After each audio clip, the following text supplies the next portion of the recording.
My concerns are that the problems that we have with mental health, and then off from mental health, the suicides that we have, the deaths that come from this, we're not going to be able to talk our way out of it.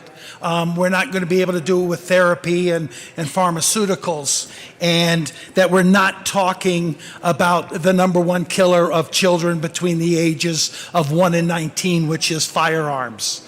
And I listened to the people that spoke on the Senate side. There was a bunch of doctors. So, I mean, one of my questions are, when someone goes to the doctor, will the doctor have the ability to ask that person, is there a firearm in the house? I mean, I'm not sure if that's allowed, through this program, because we know, that, firearms account for better than 53% of all suicides. And so if we don't ask that question, we can't bring the numbers down of where we're at. In 2020, here in the state of Colorado, we had 1,302 suicides. By definition, that is a mass shooting every day in the state of Colorado. Now imagine that as a headline on the newspaper, or somebody talking about that on a radio talk show, or on TV, that there was a mass shooting every day in the state of Colorado, and we're just going to try to talk our way out of it and have therapy and pharmaceuticals.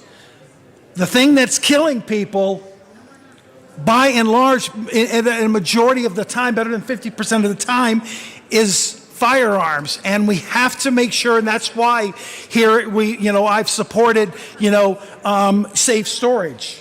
I talked about this before. The last time I saw a number that maybe the state of Colorado, we might have moved up to number 5 in suicides. In Oregon, they passed the same type of law that we did, and they got support from both sides. They were able to come out and talk about the subject of safe storage, and in Oregon, their number dropped. They were 7 at the time. They are now 13.